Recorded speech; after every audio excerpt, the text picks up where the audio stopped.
Bismillahirrahmanirrahim. Assalamualaikum warahmatullahi wabarakatuh. Alhamdulillahirabbil alamin wassalatu wassalamu ala asyrafil anbiya'i wal mursalin wa ala alihi wa ashabihi ajma'in. Kaifa halukum jami'an? Arjukum fil khair wal afiyah insyaallah. Ramadan karim, Ramadan mubarak. Alhamdulillah, syukur kita pada Allah Subhanahu wa taala. Atas kesempatan ini, Ustaz ingin kongsikan satu lagi tajuk, iaitu takwinul jumlah, iaitu membina ayat. Takwin maksudnya membina, al-jumlah maksudnya ayat. Takwinul jumlah maksudnya membina ayat. Membina ayat dalam bahasa Arab biasanya dua bentuk, iaitu jumlah ismiyah dan jumlah fi'liyah. Takwinul jumlah ismiyah dan takwinul jumlah fi'liyah. Jadi biasanya dalam membina ayat kamu akan diuji dalam soalan SPM kertas bahasa Arab kertas 2 pada soalan 3, fi soal thalis, bahagian ba, iaitu biasanya soalannya berbunyi kawin ma ya'ti fi jumalin mufidah, iaitu buat ayat yang sempurna berpandukan pada arahan yang berikut. Okey. Dalam membina ayat, dalam kita sebelum kita hendak menguasai teknik menjawab soalan takwinul jumlah, pertama sekali kita mestilah mestilah menguasai seluruh topik nahwu tingkatan 4 dan 5. Iaitu anwa'ul khabar, al-idafah, adawatu syart, at-tawabi', al-hal, al-af'alul khamsah, al-mabni wal mu'rab min al-af'alul asma', al-maf'ul mutlaq, al-istisna, al-munada dan al-asma'ul khamsah. Semuanya ada 11 topik yang mesti awak kuasai terlebih dahulu, sebelum kamu boleh menjawab dengan cemerlang dan baik. Apa yang perlu dikuasai? Pertamanya adalah awak mesti hafal tajuk, mesti hafal pecahan-pecahan dia, mesti hafal contoh-contohnya, mesti tahu buat ayatnya, dan banyakkan praktik, dan menghafal dan mengetahui hukumnya, dan mengetahui alamatnya. Jadi tujuan kita menguasai ilmu nahwu adalah kita mesti tahu kenapa dia bagi atas, ujungnya bagi atas, ujungnya bagi bawah, ujungnya bagi depan. Tapi dalam konteks menjawab soalan ni, awak hanya perlu fokus membuat ayat mengikut topik-topik yang diberikan. Okey, Ustaz ambil dulu contoh soalan SPM tahun 2012, iaitu soalannya kawin ma yati fi jumalin mufidah, iaitu jumlatun fiha maf'ul mutlaq. Kamu diminta untuk buat satu ayat dan pada ayat itu ada maf'ul mutlaq. Pertama sekali fahamkan soalan dulu. Dekat situ ada dua permintaan soalan. Yang pertama, soalan meminta awak menjawab jumlah. Jumlah tu antara pilihan awak nak buat jumlah ismiyah ataupun jumlah fi'liyah. Tetapi dalam jumlah itu mesti ada maf'ul mutlaq. Okay. Sekaligus kita kena faham maf'ul mutlaq itu apa contohnya dan bagaimana cara nak praktiskannya di dalam mengaplikasikannya dalam ayat. Pertama sekali kita mesti tahulah bagaimana kita mesti tahu macam mana kita topik maf'ul mutlaq tu kita kena fahamkan terlebih dahulu. Ya, seperti mana yang kita ketahui, maf'ul mutlaq terbahagi kepada 3. Yang pertama muakkad lil fi'li, yang kedua mubayyin lin naw', yang ketiga mubayyin lil adad. Muakkad lil fi'li contohnya macam mana? Daraba Zaidun al-baba darban. Maksudnya telah memukul Zaid pintu itu dengan pukulan, iaitu dia mentakkidkan, mengkuatkan perbuatan si Zaid. Yang kedua mubayyin lin naw', iaitu menerangkan jenis jenis pukulan. Contohnya daraba Ali al-jidara darbatan qawiyatan, telah memukul Ali dinding itu dengan pukulan yang kuat. Yang ketiga, mubayyinil adat, iaitu menjelaskan bilangan. Daraba Muhammad al-kalba darbatain, telah memukul Muhammad anjing itu dengan 2 pukulan. Jadi apa hukumnya? Hukumnya mesti mansub. Bila mansub, alamatnya bil fathah, mesti baris atas.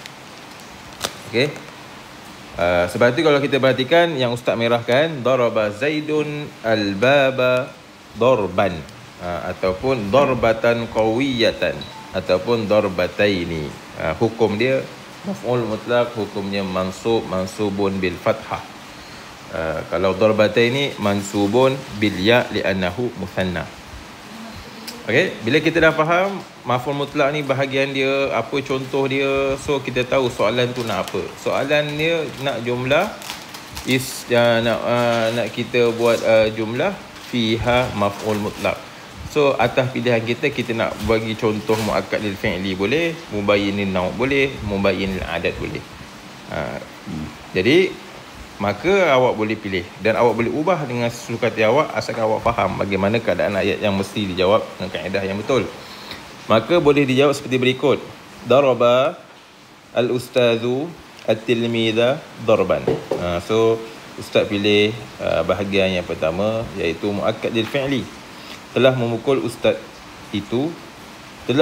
ustaz seorang pelajar itu dengan pukulan. Bila awak jawab macam mana yang ditulis, macam mana yang ustaz jawab, maka dengan tulisan yang betul, dengan susunan ayat yang betul, maka awak akan dapat 2 markah. Okey, boleh faham sampai sini? Seterusnya kita ambil satu lagi contoh soalan SPM tahun 2014. Soalan ini agak panjang dan mesti dibaca berulang-ulang dan mesti faham dengan betul-betul sebelum menjawab. Soalannya, jumlatun fiha ismun minal asma'il khamsah majrurun biharfil jar. Pertama kita kena faham macam mana soalan. Soalan dia jumlatun fiha, maknanya soalan nak kita buat ayat antara jumlah ismiyah ataupun jumlah fi'liyah. Tapi ayat pasal apa? Fiha, pada ayat itu, ismun minal asma'il khamsah, satu kata nama daripada kata nama yang 5. Bila asma'ul khamsah, terus kita fikir asma'ul khamsah kita pernah hafal tak dulu? Pernah. Apa dia asma'ul khamsah? Yang pertama, abu, akhu, hamu, fudu. Abu, akhu, hamu, fudu. Ini asma'ul khamsah. So kita pilih satu saja sebab dia minta ismun, satu isim daripada isim yang 5. Satu kata nama daripada kata yang 5. Kita boleh pilih abu ke, ahu ke, hamu ke, fu ke, zu. Dalam keadaan apa? Sambungan dia, majrurun bihal firjar. Asma'ul khamsah tu mesti dalam keadaan majrur. Sebab apa majrur? Bihal firjar, sebab ada huruf jar. Bi dengan huruf jar. Jadi soalan dia, jumlatun fiha ismun minal asma'il khamsah majrurun bihal firjar. Ayat padanya salah satu kata nama daripada kata nama yang 5 yang hukumnya majrur disebabkan ada huruf jar. Ini contoh soalan. Kita dah faham soalan betul-betul, baru kita flashback balik apa yang kita faham pelajaran Asma'ul Khamsah. Jadi dalam ingatan kita, Asma'ul Khamsah ada 5, abu, akhu, hamu, fuzu. Dalam keadaan 3 hukum. Pertama, dia marfu', mansub, majrur. Marfu' Asma'ul Khamsah ni marfu' dengan waw. Dia mansub dengan alif, majrur dengan ya. Contoh marfu' bil waw, abuka, akhuka, hamuka, fuka, zuka. Mansub bil alif, abaka, akhaka, hamaka, faka, zaka. Majrur bil ya, abika, akhika, hamika, fika, zika. Okey. Jadi kenapa dia marfu'? Apabila Asma'ul Khamsah tu duduk dalam mubtada ataupun duduk dalam khabar ataupun duduk dalam fa'il, keadaan dia marfu'. Marfu' dia bil waw. Bila masa dia mansub, apabila Asma'ul Khamsah itu ismun min al-asma'il khamsah duduk dalam maf'ulun bi. Ataupun bila masa dia majrur, apabila sebelum Asma'ul Khamsah tu ada huruf jar. Jadi keadaan begini awak sudah faham dengan dengan baik, dah tahu contohnya dan kemudian awak praktiskan dalam ayat. Jadi soalannya apa? Soalannya tadi, jumlatun fiha ismun minal asma'il khamsah majrurun biharfi ya. Apa majrur biharfi ya? Mana ada ni? Abika, ahika, hamika, fika, dzika. Awak pilih satu. Contohnya saya pilih akhika. Ya, majrur bil ya. Biharfi jar. Maknanya awak kena letak huruf jar. So, bila harfi jar sebelum ahika kena ada huruf jar, iaitu ma'a ahika. Jadi macam mana ayat yang sempurna? Bersama saudaraku, Ustaz akan buat ayat yang mudah. Azhabu ilal masjid ma'a ahika. Aku sedang pergi ke masjid bersama dengan saudara kamu. Ataupun awak boleh ubah, azhabu ilal musalla, atau azhabu ilal madrasah ma'a akhika, ataupun ma'a abika, ma'a hamika. Okey.